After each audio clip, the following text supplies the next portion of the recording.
Hey everybody, ChristopherOdd here. This video is for the members of the Let's Play subreddit over at reddit.com. And the reason I'm making this video is because I've gotten a lot of messages lately asking how I make my thumbnails. First of all, thank you very much for appeasing my ego and saying that these thumbnails are good. Actually, one of my favorite parts of making Let's Plays is creating the thumbnail. I know that sounds like goofy and kind of stupid, but I actually really enjoy it. It's just kind of a fun little departure, and some of my background is in photography, so I'm pretty confident with Photoshop. This video is going to assume that you have some type of Photoshop ability. I won't have time to really go through all of how to use Photoshop, so I'm going to assume that you have the basics down. And if you don't, there's tons of tutorials all over the place for how to use Photoshop, and you can use any version. I'm not using anything fancy. I have CS6 here, but you can use anything. I think you can even use a free program called GIMP, I believe, and it acts as kind of a Photoshop replacement. I'm pretty sure it's free, and I've heard it's pretty good. So this is kind of the end product that we're going to try to replicate from scratch. I'll show you how I find the images, how I find the game logo, and then how I make the text match as best as I can, and then some little adjustments and things like that. Before we get into the technical side of things, what I do want to do is talk about what I think makes a thumbnail interesting. And when I first started on YouTube, it was my thumbnails were super basic. I started playing Half-Life. I searched for like Gordon Freeman. I found this guy, and then I put this little number at the top. And that was pretty much it. But what I found as I've started making more videos is that the image that you put beside your video really tends to draw people in. And the better that you can make your thumbnails, the more attention you're going to get, assuming you have all the other stuff figured out, like your tagging and your naming of your videos and things like that. So this is by no means going to drastically increase your views or anything like that. But I think it does add a nice level of professionalism, and I really just have fun making them. So I wanted to share it with you guys. So I'm going to provide this template to you called thumbnail template that I made, and you guys can feel free to use it, make it your own, copy it. I don't care. Do whatever you want. But what I've done is I've gone through and named these different folder sections according to what they are in the image. So if you look here, I've got the background. If you turn off visibility here, see that little eye? That eye means that the layer is visible, or the group in this case. So if we just have the background on, that's all you get. I found this image. I'll show you how I find this, and I'll show you how I find the images. I'll show you how I find the fonts and the game logos in a second here. And then you add the game logo, and then you add the corner piece, which is a lot of people are like, oh, you always use that little corner piece. It's kind of like my little, I don't know, it's my little signature. But feel free to use it if you want. Doesn't matter to me. So the other thing I do want to say about thumbnails is that I think it's important to have a face in there. You know, a lot of times you see so many people that have all this tiny text, and there's it's like pictures of trees or something. It's really hard to figure out what it is. Me personally, I love to use a still frame from the actual video that's going up if possible, because I think it draws people's attention and kind of gives them an idea of what your video is going to be about, right? And if you don't know how to grab a frame from a video, I can show you that as well. But let's get started here. So first things first, let's say that this game is coming out. It's called The Last of Us, right? And you're thinking to yourself, okay, I kind of want to make a thumbnail. I'm not sure where to start. Well, what you're going to do is you're going to open up my thumbnail template, and you're going to get this, okay? So now what we need to do is we're going to basically replace all of this as if we didn't have it, okay? And we'll go from there. I'll tell you what, actually, instead of making The Last of Us, what we'll do is we'll make The Witcher 3 thumbnail together, because The Witcher 3 is coming out in who knows when. I'm not sure if there's going to be a lot of assets online, but let's try it. So first things first, we need a cool background, okay? So just for ease of use, let's disable these other two, and let's just focus on the background. So you're going to bring up the Googs. Here we are, okay? So the first thing I'm going to do is I'm going to type in The Witcher 3 wallpaper, because why not? That's usually where I'll start. I'll go to the images section of Google, And you're gonna find all these really cool images, right? Obviously, like some of them say The Witcher 3, you could take this, you could resize it and be like, that's my thumbnail. Totally cool if you want to do that. That being said, I think we could do a bit better. I personally love this image over here. It's one of my desktop backgrounds that rotates. Let's actually, you know what? Let's use this because I think it's just so badass. Okay, so you click that, you try to view original image. Here it is. We're gonna save this. And what I like to do is save everything into one area. So I keep everything in my thumbnails section in my Dropbox account. And you can see I've got every thumbnail that I've ever made in here. So let's also, I started this earlier. We're just gonna save it in the Witcher 3 thumbnail section. So that's gonna be our background, okay? The next thing we need to do is we need to find the logo. So here's my tip for finding the actual game logo and having it be see-through to your background layer. Does that make sense? So what I'm gonna do is I'm gonna search for The Witcher 3 PNG, okay? And when you search for a PNG, usually you're able to find something with an invisible background. So it's not The Witcher 3 logo on black, it's not on white, it's just completely see-through. So if you search for this, you're gonna look at this and be like, okay, Chris, well, you said I gotta look for a clear one, but all of these look like they have a white background, right? But usually when you search for PNG, these things are transparent. So I tend to like this one here, The Witcher 3 Wild Hunt. It looks pretty cool. And when you open it in this preview, you can see that it's transparent. Those black and white, or those gray and white dots back there, means that the background is transparent. So then you're gonna view original image again. You're gonna right click, save as, save it in the same spot. I've already saved this one, so I'm kind of cheating here. But that's how you would find the back of that, okay? Or the back, the transparent logo. The next thing you want to search for is you want to find a logo that will match The Witcher. So what I do for this, it's really difficult. You go to Google and you search for The Witcher font. Okay? So now, you're gonna get a whole bunch of different things here. Usually if you see something from Da Font, that's a really good website for fonts. I like to go there. So if we go here, let's see what's up. A lot of people are asking these questions. Identified font, Witcher 1. So let's click this. We click on Witcher 1. Then you're gonna go here and you're gonna find all this different stuff, right? And eventually what you're gonna find, if you dig hard enough, is that the Witcher like fan club or something released a font that you can use. I don't want to go digging through that, but I'm going to try to find another version of it. So here's the fan site kit.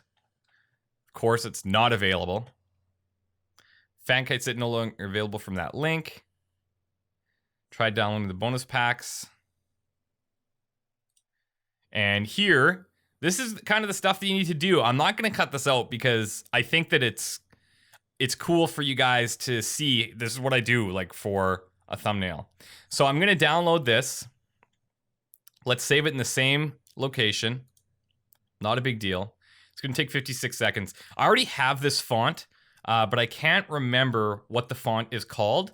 So I'll show you what you need to do so that you can actually access it and install it. So I'll come back in 42 seconds once it's downloaded. Okay, so it's finally finished downloading, and what you're gonna do is browse to the folder that you downloaded it to. It's gonna be in my same folder that I had before. And then I'm going to extract this all here. This is gonna be different for everybody, what program you use, but I'm just gonna extract it all, assuming you know how to do that, assuming you know how to open up a zip file. And then in here, you're gonna see font, and then you're gonna see that you have these two fonts available. So we've got this Belgoth, and then we've got Mason Sir Reg and Mason Sir Sub. Let's just double click one. It's gonna open this up. That looks pretty good. Looks like the Witcher font. You're gonna install it. It's already installed. Do you wanna replace it? Sure, Mason Serif font. That's the one for the Witcher. That's how we're gonna match it, okay? And that's the same process that you would use for any font. You just have to find the file, download it, double click it, and then Windows 7 anyways will install the font on its own, and it's ready to go inside of Photoshop. So we're gonna go back to Photoshop now. First thing, we're gonna work on the background. We know we need to find that first. So here's all my thumbnails again. We're going to go into The Witcher 3, and here's the background we're going to use. Okay. Now, it opens up in a separate document. You'll notice over here in the thumbnail template, I believe the image size should be, 1280 by 720. And you might be wondering, well, that's a really big image size for just a small thumbnail. But the reason is I like to work on this. So if I want to do any detail work, if I want to clean it up, it's a lot easier than using this tiny pixelated image. And then I can resize it later if you need to. Usually I just save it out at the same size, 1280 by 720, and upload that. So I'll show you how I do that later. What you want to do over here on the Witcher 3 tab, we're going to go Control A, or Command A, I guess, if you're on a Mac. And you're going to copy this. So Control C. Then you're going to go back to your thumbnail template. Just highlight the background layer, push Control V.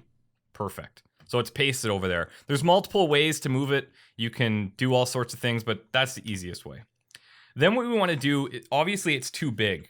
So let's zoom out a bit to get a better view. And we're gonna transform this so we can resize it. So if you hold Control T, then you can grab this corner here and you can resize it. What's important is you want to keep the aspect ratio the same usually. And you can guesstimate if you just drag it around, but I hold Shift so it keeps the proportions the same. And then just drag it down so it fits, right?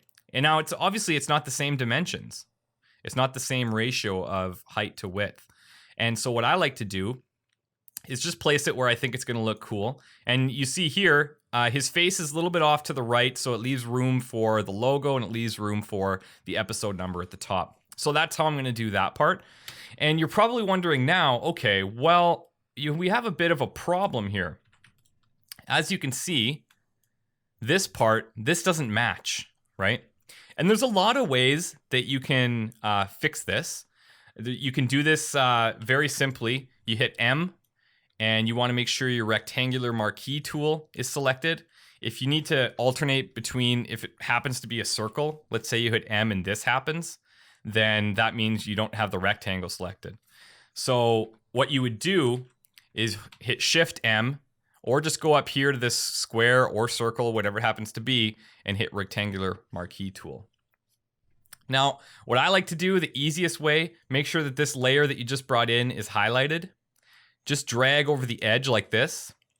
And it doesn't matter that you've captured some of the back part because it's only capturing what's on this layer. And we're going to transform this again. So if you remember, is Control T to transform. And what you're going to do is just drag this over. And you're basically stretching that out. But because there's not a lot of detail there, like it's just smudges and stuff in the background, nobody will ever notice. And at a very small thumbnail size, even less people are going to notice. So you hit Enter to finish that. And then to deselect everything, hit Control D, or just hit your Move key up here and Control D. Okay, so that's our background. It's done. We're pretty happy with it. There's a couple things that we're going to fix later. In terms of some brightness and just making it look even cooler. But for now, we're happy with the background. You can leave this background behind it. When I open these, I have a different template for each series in a game that I make. And by the end, there's usually like 40 or 50 different backgrounds here that I've grabbed from within a game. Now, really quickly, just while we're in the background section here, if you guys don't know how to grab an image from a game that you've recorded, this is how you do it in Adobe Premiere. So this is some footage from The Last of Us. And what I've done here, I've set the cursor on a frame that has a nice picture of Ellie. I can hit this button over here, export frame. And every video program is going to be different, but I'm sure you can do it in every program. I know a lot of you guys use Sony Vegas. I've never actually used it. But if you just Google like Sony Vegas screen grab, then it'll probably be the first link. But what you do is you export the frame, and it's going to say, okay, where do you want to put it? So I have just finished editing a bunch of videos for Remember Me, so that's the default. But what I want to do is actually go to my thumbnails again, and I want to go to The Witcher 3, because that's where we're working right now.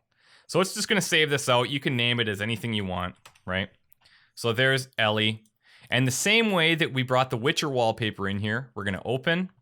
We're going to bring in our Ellie background. There it is. We would Control A, copy, bring it to our template, click on this one so it goes above it, and then there's Ellie, okay? And if we were to make this background of Ellie, what I would want to do, because we're going to have our logo and our episode number up here, we would hit Command T for transform. If you can remember Command T, that's going to help you resize and edit your actual image. You can stretch it, you can resize it, you can flip it, all that stuff. So after you hit Control T, I'm going to flip it horizontally. I just right click, flip horizontal. And then I'm going to resize it a bit and just basically make it so that her face takes up majority of the screen, right? And that's how I would do it. Typically, if you guys look at my thumbnails, they're pretty consistent in terms of having a face over on this side, preferably bright so you can see their eyes, and then the logo, and then the episode number.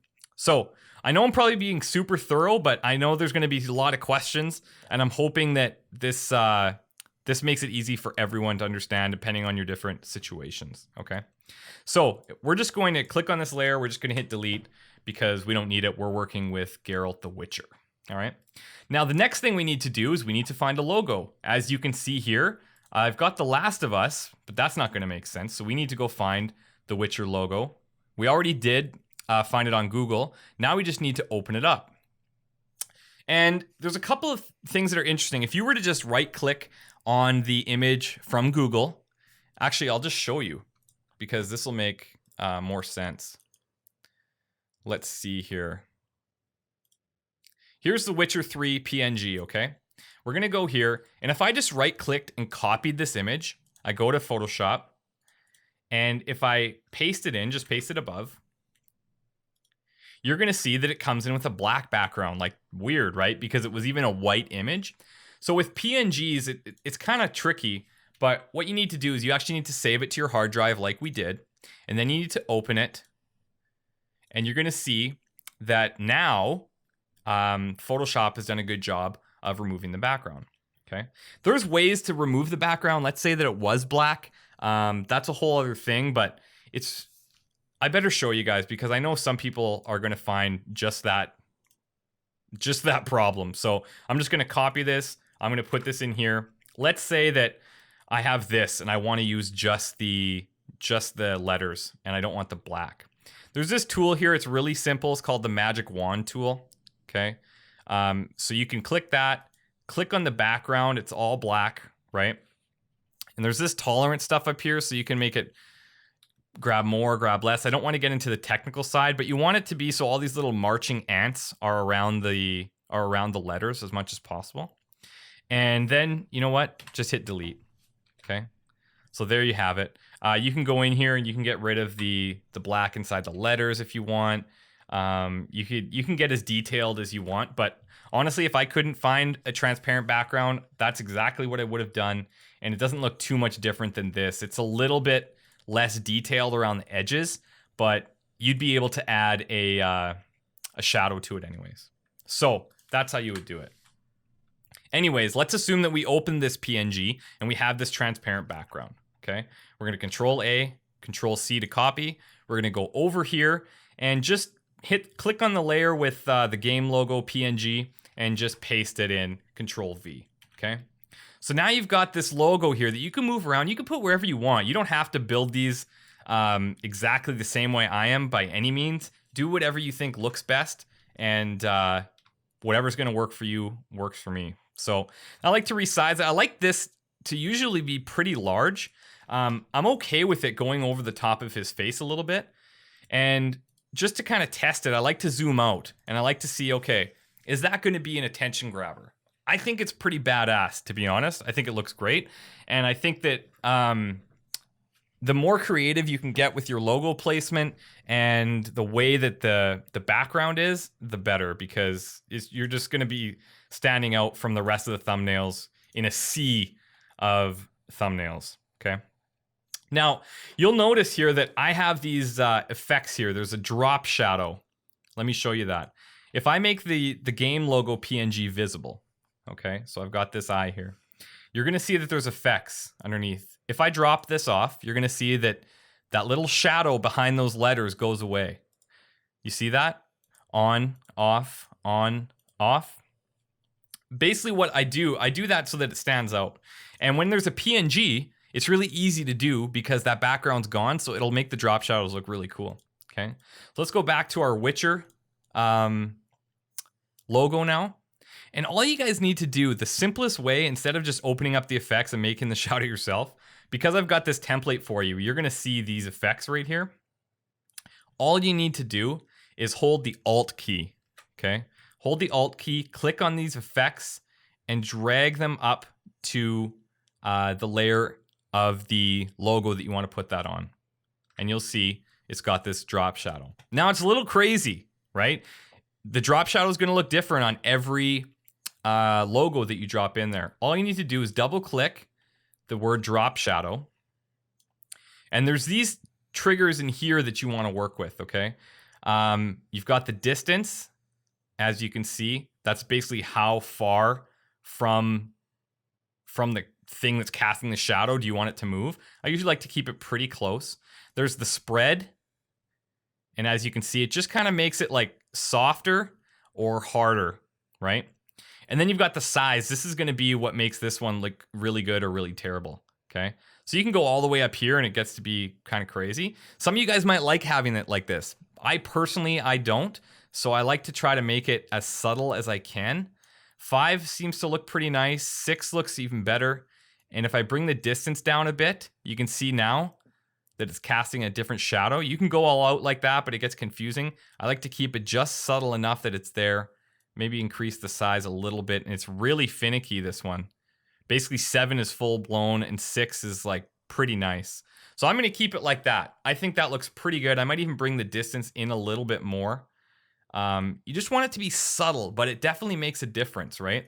If you're to back out to a smaller size here, and let's say that that's like your thumbnail on YouTube, look at the difference if you just turn the eye off between the effects. See the difference there? It's super subtle, but it just makes it pop a little bit. That's the best way that I can really describe it. So, pretty happy so far. I like where this is going. And what we want to do is now do some type of corner piece here for the episode number. So let's close out this logo section. Let's open up the episode corner and turn that on. Now, when I save this out for you guys, I'll make sure that I'm using a font that pretty much everybody has. All you need to do is double click on the... Oh, you can actually do it that way. You can, I guess, but it's a little bit messy to change it up here. So what you do is click on the T right here. If you click on this, make sure that your text is selected. There's this little window panel here called character. If you can't find that, you can go up to window and then character, and that's where you can adjust your fonts, okay? So this may be defaulted to like Arial or Verdana or something basic, right? But remember, we went in and we grabbed something called Mason Sur Reg, okay?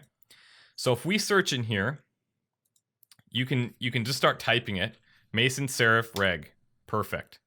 And that looks like the Witcher font. Yes, it does, okay? So now you're looking at this, you're like, well, okay, it's kind of ugly because the letters are so far apart. What I like to do is mess with this slider here. It's the tracking. So if you bring it smaller, like I'm -40 there, it brings that spacing closer together. And then you hit your V key or select your move tool up here to adjust where that font's gonna go. I hope that you guys are following with that. And because I've already got the drop shadow on there, you shouldn't have to worry about it. But if you do want to edit that drop shadow again, just click it and you can fiddle with all that. But I think it looks pretty good there, right? What I may do is just reduce the size a little bit. Command T again is the easiest way to resize fonts. You can also use this little slider here, but I like that. If you want to change the color, you can. I see a lot of people do this. They usually pick like a red. My Witcher thumbnails right now, I'm using a red. It's whatever you want. Some of them don't jump out as much. If I were to redo my Witcher thumbnails that I'm doing right now, I probably would have stuck with white, but it's all good. So we're going to stick with white because it's really clean and it's very clear as to what episode we're starting on. Because the Witcher font's like an old font, it kind of looks like OI, but people can usually figure that out. If you wanted to, you could change these. You could just put like a 1. That might even make more sense, right? If you wanted to get creative for episode 2, you could do like 2 or sorry, 1, right? But I typically would save that for 11 because by then people are going to understand what episode you're on. So here is episode 1, and we've got that. Now, the other thing with this is you'll notice that this has like a little bit of a texture on it right here. So I've called it corner texture and then just corner color. Okay, so I'm going to show you what to do with the corner color first, and then the texture, I mean, that's all up to you. That's just additional stuff that you can use if you want to. Now, we can go into here. One option is to double click on this color overlay and just make sure that's turned on, because I had mine turned off because it didn't matter because I had a texture above it. So once you double click that, you're in the layer styles dialog box and you make sure that you're on color overlay. You can pick any color you want, right? That's one way to do it. What I like to do is I like to usually pick a color that's in the image that I'm using. It just kind of balances things a little bit more. So if I were to click on this little box, set color of overlay, if you hover over your image, you'll notice you get this little eyedropper tool. And what that does is that says, okay, I want whatever color I click, I want that to be the color used for the color overlay. So if I'm looking at this, a nice little balance, like we've got the red down here, we've got the yellow back here, we've got yellow in his eyes. Yellow is kind of a cool color for this, but it might be a little bit too strong. So let's see. If we were to just click here, you can see that it changes it. Now, do we like that? It's all a matter of personal preference. Me personally, I'm not a big fan of that. So I would double click on my color overlay again, click this, and maybe try like a gray from his hair, which has a slight green tone to it. And that's pretty nice, I think. I think that stands out that's pretty cool. There's a lot of things you can do with like color theory and stuff. If you were to look at something yellow, you kind of want to use something the opposite, but you can use complementary colors. There's all this crazy like color theory stuff. The other thing is if you want to just go in here and you want to just pick a random color, it can be pink if you want. Like, you might be into that. That might stand out. For sure, you're going to notice that pink, right? Maybe that's a good strategy. I kind of am a photo dork, so I like things to be a little bit more muted, a little bit more natural. What I may do is I may kind of fiddle with this to try to find something in this range that just separates it from the background a little bit. Or I might just click on this lighter version of the background and just click around a few times until I find something that I like. We've got his skin tone. Actually, the skin tone works rather nice. I may just darken it a bit. Go over to this side. That's one option. We could go red, but that's like pretty crazy. You could bring this color down quite a bit, right? You can do whatever you want, but sometimes I spend 30 minutes on a thumbnail. Sometimes I spend 2 minutes. It just depends how things come together. But let's say that I'm going to keep it a little bit more subtle, and we'll go up here. I like that. I can dig that. We're going to pick that color, right? Let's go back to our text. Just click on it, hit V to make sure that your move tool is selected, and just move this around to where you're happy with it. You might have it like snapping to certain sections to keep things like nice and even. But I like to move it around freely, put it wherever I want. Let's go there. Okay. So you could stop here. This could be the end. It's not a big deal. I think it looks really good. I'm happy with that. But what I like to do, I've started doing this more recently, is I like to put a little bit of a texture over top of the corner piece. Now, the thing is this is only going to work if you don't have a color overlay, okay? So if you're going to use a color overlay, that's totally cool. You can do that. I'm going to turn that off, and I'm going to turn on this texture, okay? And if you want to see what this texture is, I can show you. All this texture is, you're going to laugh. This texture is the Metro Last Light symbol from some website that I wanted to just use this little rocky texture from, Okay, so you don't have to worry about what I just did there to show it to you. I'm just gonna undo a little bit, but just to show you where that's coming from. It's really pretty simple. Let's go in here, make sure we turn these back on. Okay, so there's that. Now you could be done here. You could turn on your texture if you want. If you want to know how to find like a texture, just go to Google, type in textures, go to images, find something that you like. This could be pretty cool, actually. I like that. You could use like paper. You could make your own, take a picture of your wall or take a picture of something like weird. I really like this. That's cool. This is also cool. These grills are pretty nice. I'm gonna go with this one because it kind of, to me, looks like it's a rug, but it looks like from a distance it could be like chainmail or something. So let's save this into our Witcher 3 thumbnail section. We're gonna go back to Photoshop. Same thing we've done 4 times now. We're gonna open up that texture, Control A, copy, bring it back here, place it above the corner texture piece that I have already for you. And you're gonna notice it takes up everything, right? So in hindsight, it might be easier if you do this. Undo that, place the texture above the corner piece, okay?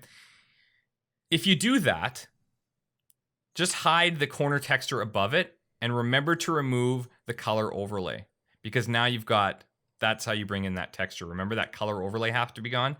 But if you keep this one showing, then it's gonna be on top of the one that we just brought in. So make sure that this one above is hidden and you disable the color overlay down here. Now that's kind of cool. It's different. I think it's kind of eye-catching from a distance. I actually kind of like it. If I wanted to though, because the colors don't really match, right? So I'm gonna do something here. Hit Control U. That brings up your hue and your saturation. And if you just go to colorize, that makes it easy to just drag it to whatever color you want. And let's say we want to go to something in like the yellows. We can saturate it more, like the background. We can bring it down a bit. I like to keep things a little bit more muted. You can adjust your lightness. Drop that down a bit. I think that looks kind of cool. So we're going to save that. And the only other thing I would do is I would Control T and I would make this a lot bigger.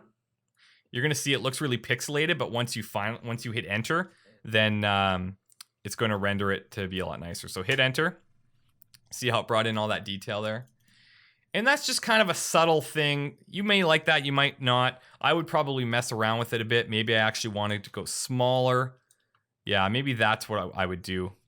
Go smaller so it's not readily identifiable what that is. And from a distance, I think that actually looks pretty cool. So that would be an almost finished version of this thumbnail. The last thing I would do is close out this, work on the background again, click on this, click on the layer of your background, go down to this bottom section here and add a curves adjustment layer, it's called. You can also do, I believe it's up here, layer, and then layer style. Nope, not layer style. See, I never have to work like this. I'm just hoping that you guys have kind of a similar setup here. Yeah, so find your curves and apply it here. And what I like to do is I like to, because on YouTube, if it's really dark and it's really small, it's hard to see. So I like to give it usually an overall brightness, and then I can bring it down just a bit at the top. Might have went too much. And I think just like that, it's pretty subtle. But if you look at the difference, it's nice. It brings in some detail in his face. And for some people, especially when you're doing a new game that a lot of people are doing, you're going to see a lot of very similar thumbnails. So what you can do is add a hue and saturation layer as well. And what you could do is just adjust the overall hue of the image. You don't want to go too crazy, but it just might make your image different enough to kind of stand out a little bit. So if somebody did happen to use the same image, I would probably go something there. You could even desaturate it a bit, or you can make it really saturated. I tend to favor desaturation a bit. But that would be it. I think that's done. So basically where we started from was this, right? Not bad. We found that picture on the internet and we found all of our assets just on Google.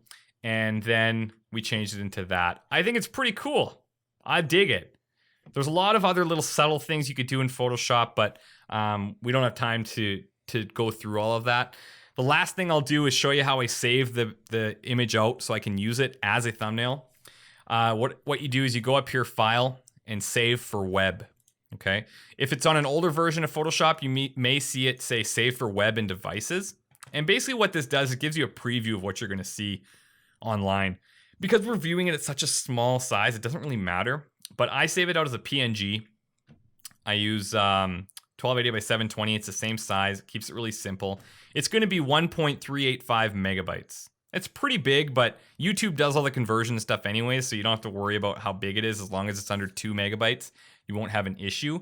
And if you do by chance have an image that's too big, what you could do is you could go back to here, image size, and then you could scale this down. Just make sure you have constrained proportions on. You could just change this to like 800, and it changes the size of everything, right?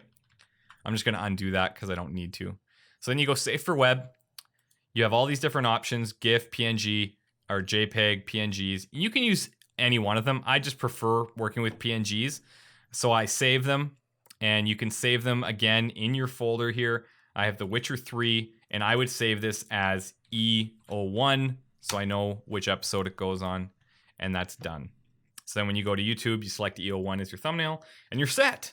So that is like the longest, probably the longest YouTube thumbnail tutorial of all time. Sorry if it was really boring and super detailed for you guys, but I wanted to show you like exactly step by step what I do. And obviously, because I'm talking through this, it took a long time to do. It doesn't normally take me this long, but if I didn't show you the step-by-step process, I think there'd be a lot of questions. If you guys do have questions, feel free to leave me a comment or send me a private message if you want to do it that way. It doesn't matter.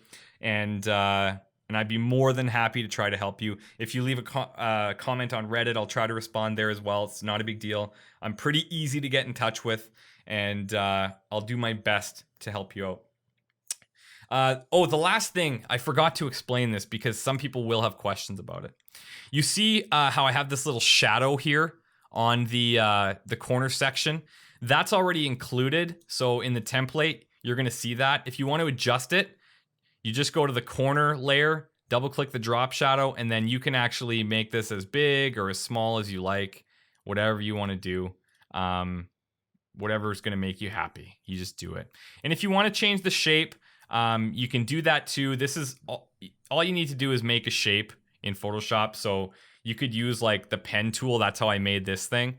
So if you wanted to just click over here and you're like, oh, I want to make this shape, click, make this thing a selection, or just close it off. And then you go to your paths. This is getting crazy now. Nobody's even probably wants to see this.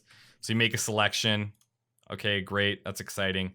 And then you're going to fill it with whatever you want, right? You see how I did that? And then it's kind of changing the shape and all that. That's how I made the shape, but that part's not really important. If that's what you're into, actually, it does kind of look cool. So we'll leave it. Anyways, guys, I really hope that this helped you out. If you have any questions, let me know. Talk to you next time. Bye.